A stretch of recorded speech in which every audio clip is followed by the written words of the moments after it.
Well, good evening and welcome to this Tuesday, March 30th edition of the Walk Down Memory Lane.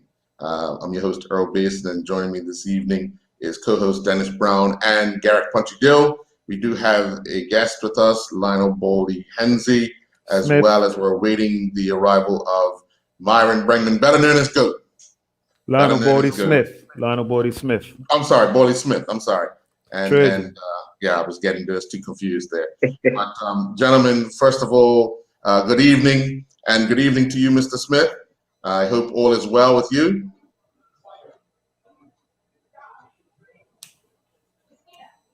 Can you hear us, Mr. Smith?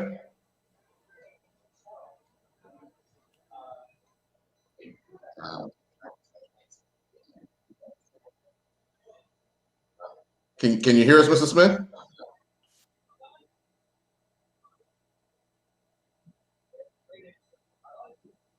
I see. We were hearing him earlier.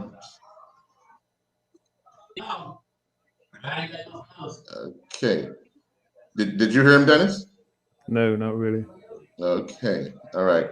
We probably need to get his volume turned up on his microphone. But Dennis, we've heard this name quite a bit through our shows. You myself and Punchy have heard this name quite a bit through our shows. But what are some of the things you've heard about this gentleman here? Well, Dennis? I would say it's a pleasure to have Boldy on the show. He's a guy who I grew up idolizing and watching, growing up in Somerset, and a lot of the things I used to hear about Boldy was that and see a lot of people used to basically compare him with Clyde Best, and I even heard over the years that a lot of people said he had even more talent than Clyde Best, which was to me, which was astonishing. But even to watch Boldy play, when I was growing up, was amazing. I believe at one time, and he'll have to confirm this, like he scored between 60 and 80 goals in one season or something like that. So, that was definitely a tremendous talent. He represented Bermuda in the 1967 Pan Am silver medal team. So, he left himself a good legacy in Somerset. He was also a part of the Triple Crown champion team 3 years in a row. So, this guy is, a Bermuda football legend, in my eyes, and Bermuda.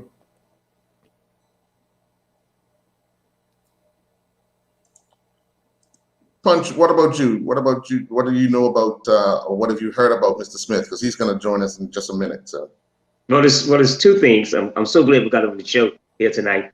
I remember when it's like me and my friends used to go to these games up in Somerset, and because it were always Somerset PH and Devonshire Colts. These were those games, and I always remember this Boldy playing, and I was like, this guy has got something about him.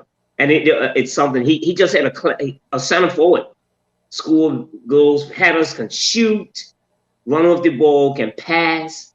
I'm seeing him score some goals that were unbelievable. I was like, wow. And the other thing that impressed that was that he's so tall. He looked kind of, he didn't look like a real footballer at the time, but what some of the stuff that he did on the field. And Marcus Hunt said last week. And just adding to what Dennis said about his ability and what Muscles thought that at the time that he rated him higher than Clyde Best. Mm-hmm. Mm-hmm. Yeah, and I'm seeing Boldy score some goals. Whoa. Okay.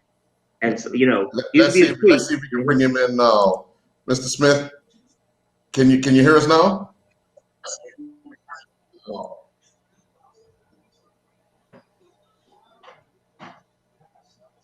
When we talk, Yeah, come up a little closer. Yeah, come up. Yeah, come a little closer to it.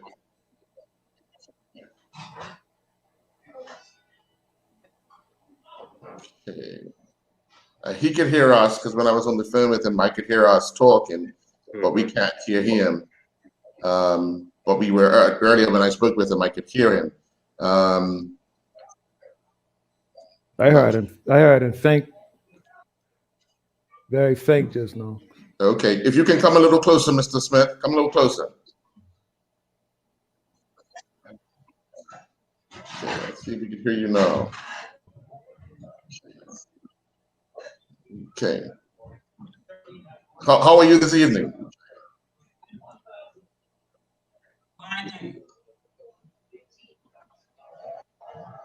He's talking, but there's no audio. Okay. I gotta try and figure this one out. Guys.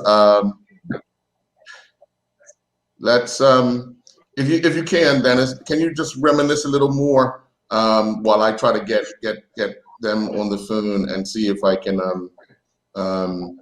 get him mic'd up a little bit better than what he is. Okay. Okay. Yeah. Okay, so back in the, I would say in the late 60s, early 70s, I watched football from 5 years old, right on up. I had the pleasure of watching quality football, and quality football meaning quality players, coming up through Somerset. And like Punchy said, in those days it was Somerset, PHC, and Devonshire Colts.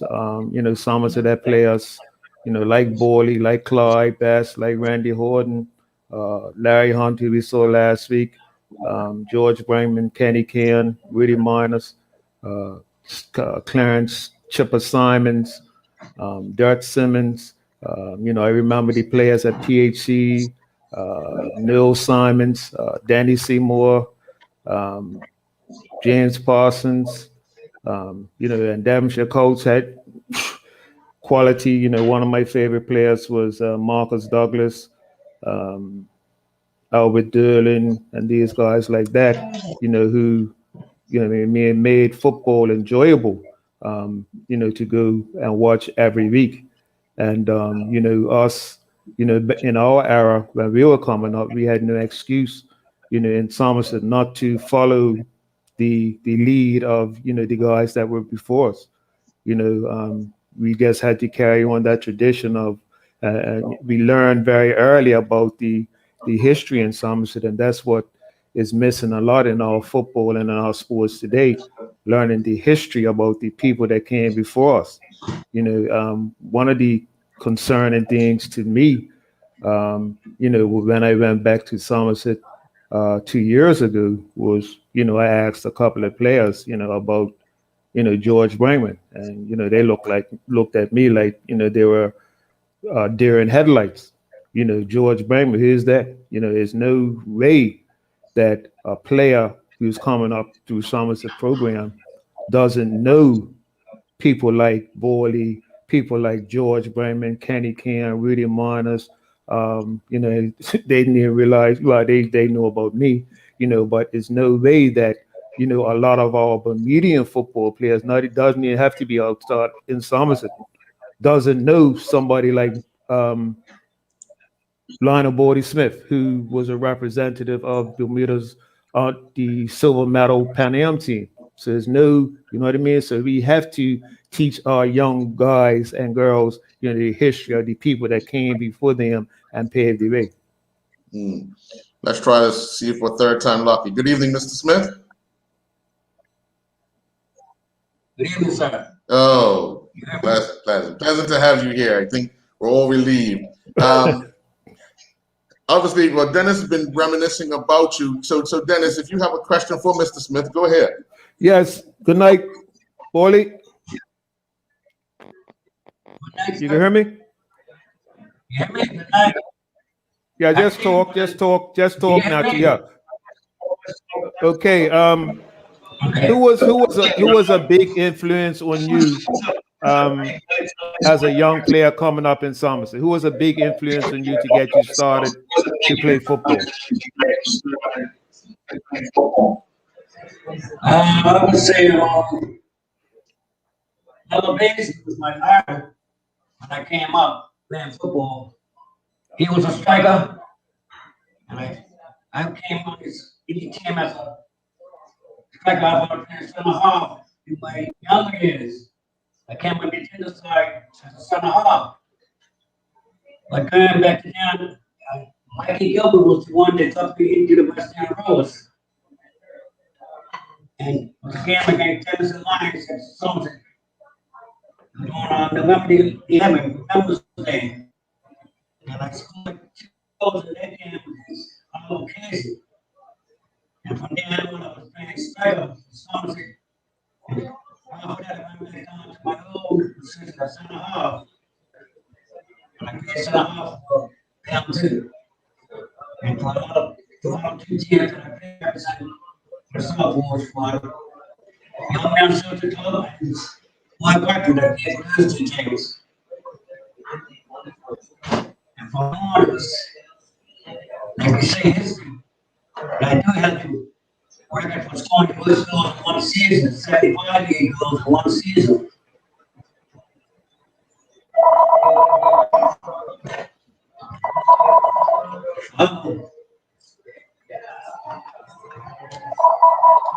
Yep.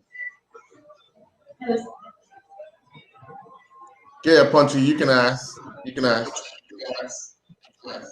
Right? I got that wrong, didn't I? Hey, listen. There's always been talk about you and Clyde Best. At the time, I think you were both very young. I think you was older than Clyde. But what was it like? You know what? Because most people said that there's a few people that have said, not most people, a lot of people have said that they thought you were better. Stream going on in the background. And I feel saying up today, I better than me, putting my name in a paper. Other people are saying better than I. And I was put on the program, which me and Clyde big service to football teams, players who go to the world. You know, Clyde was a I say that my grandmother was something that Clyde that he never saw. And yet Clyde went to West Ham. Because he did West Ham coach. Up to the day I feel say Clyde was about some people think different. Let them be talk.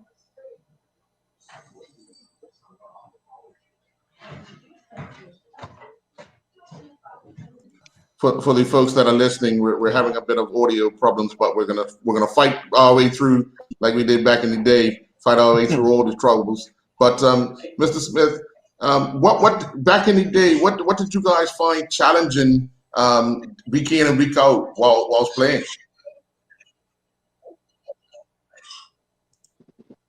The challenging part of it at the time because we younger players had to train ourselves. We had a country assignments that was instrumental in getting the West End Rose and something coach to become STC. Because time back in the days, we gave up to 2 teams in the first division at that time. And so we combined and we made an extra year of history. Because we are the only team, I think the only team that won the triple one second 3 years in a row. But they won the league and the friendship 4 years in a row. You know, there's a lot of history behind that stuff there. And when we became the first division champions, we scored Young Men Circle Club that they were at that time on the top of the table. And in that game, when I scored 3 goals, I scored a hat-trick. We beat on 6-1. But years after that, We had plans that we all knew to come to South and train hard. And we had to know all players. It's just like in the national team. When we won the Civil War, we had players from other clubs, but all right now representing Britain is one. And when we came back to celebrate, we did a silver medal in the Pan American Games in Winnipeg, Canada. And from there on, we started to bring back memories to the winner. And all the guys that went to England and pick the names. That's why all out there. It was fantastic when you had a national team and everybody knew each other and respected each other. We all played together as a family. Like the European family. Everybody used to party. We used to have a party plan for World Cup. You can't get to you one week, the next week, we're going to somewhere else. We all end up on the next level. I ain't friends. You know what you do. You're not enemies. What's all this stuff? Like the shit was. Triple Crown champions. Dennis? We had a team. Okay. We actually had a team that everybody walk into that team that we trained us from our junior league side. To play the same kind of ball that our first society playing. Because we all training on the same not manager. We had a trainer that was there very young. And he looked at the physical thing. And obviously, every day worked out. But I do recall my game when I scored 2 goals against Tottenham Hotspurs. And got to go. Came on second half, and I lose the game 3-2. And that was a legend that they had some fantastic players at the time playing for. But my greatest success in football was when we won the silver medal in Winnipeg, Canada. That was the game that we all enjoyed. That's the only boys. And that time I see that players like Bubba Taylor, Kathy Jones, Sam Adams, Derek Russell, Noel Simons, Gordon Shumley, Willis Town, Leon Lewis,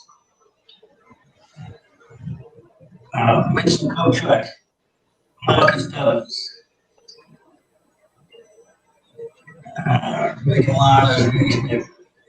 Somerset was I think it's the only team that had 7 players in the national side playing full time. And we played the United States to get to the side qualifications for Pan American Games. But if you go back to time, you'll find that there's a lot of stuff going on.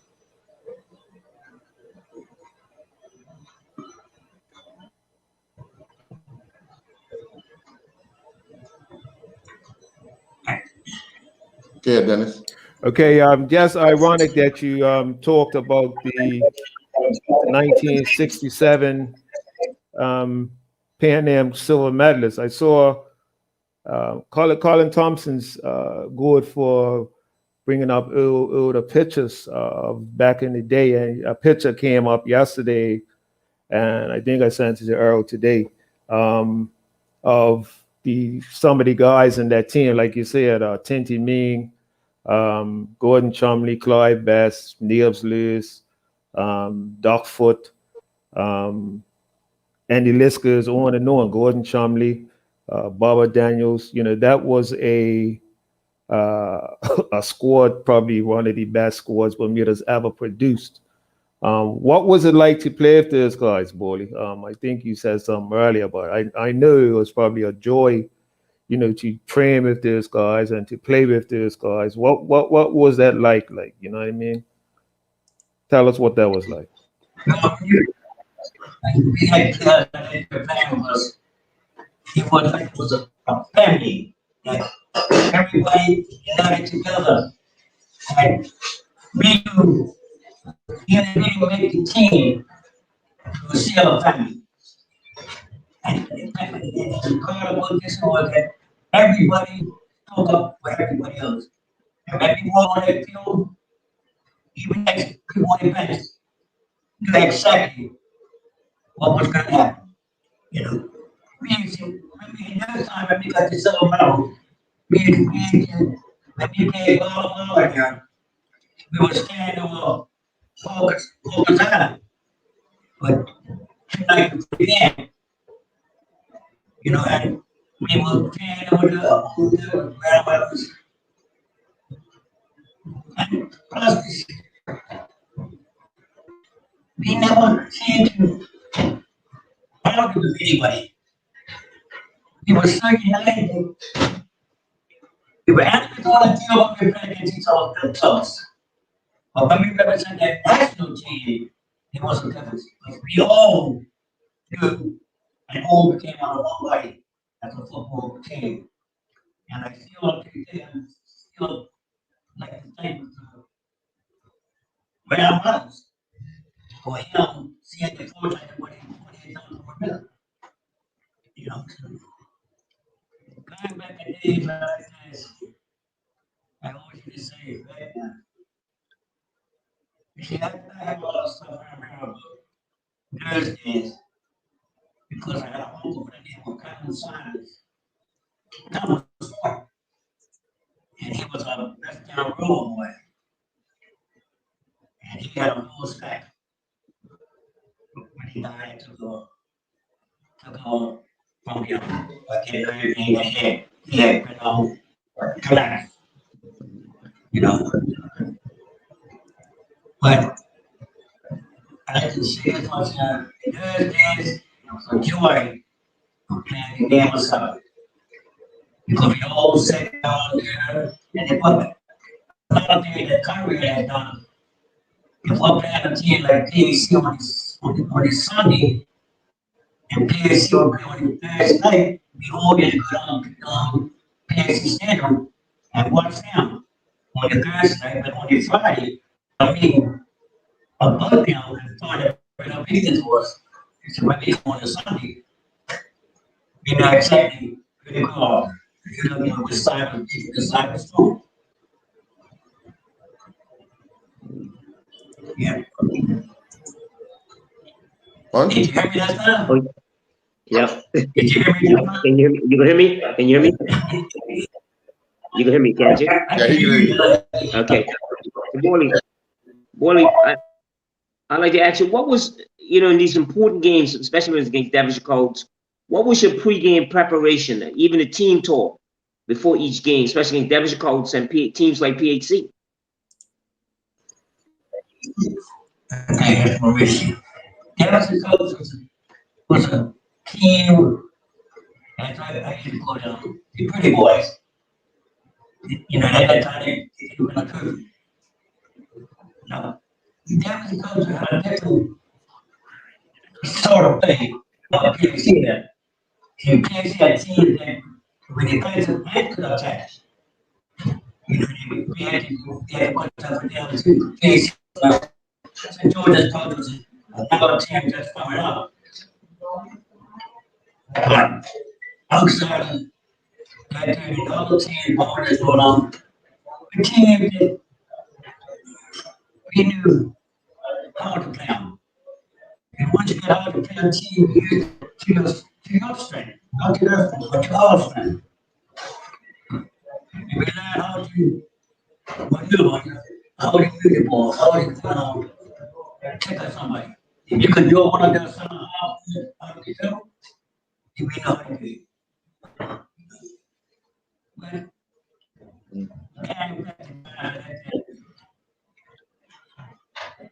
those two are the most hard team fighting PAC and Dennis coach.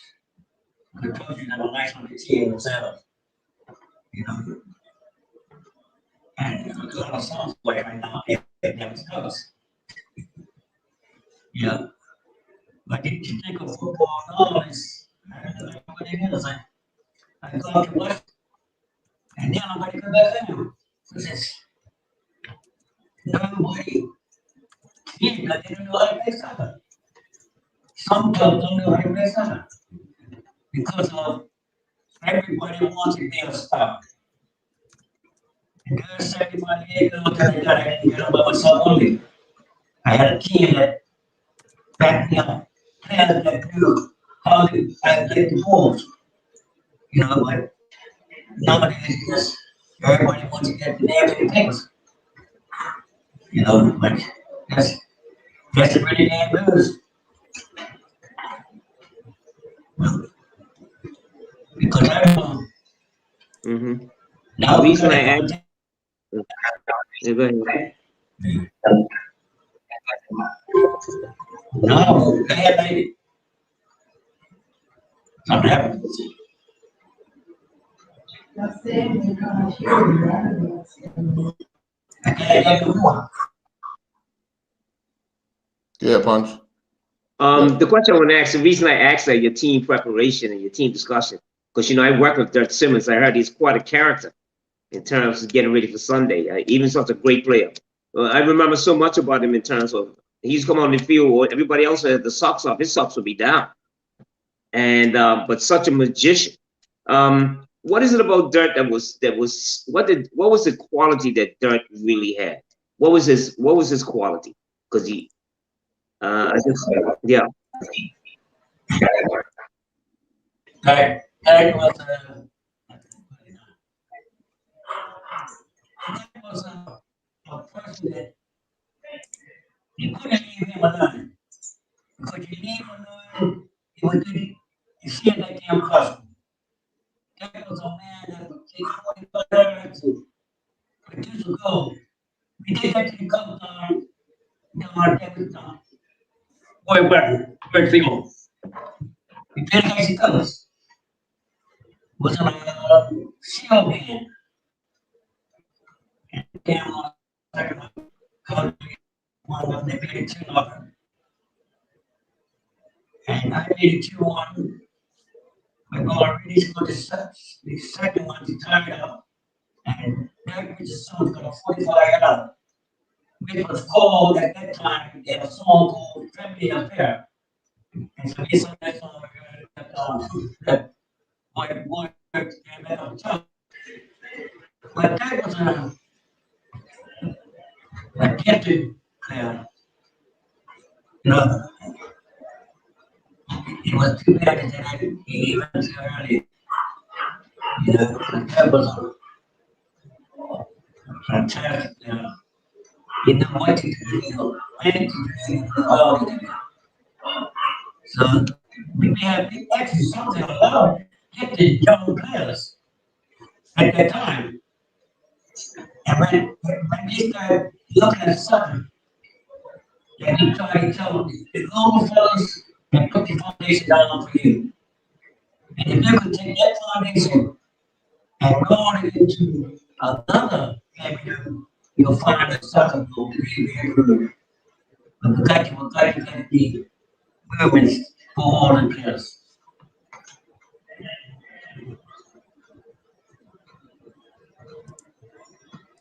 All right.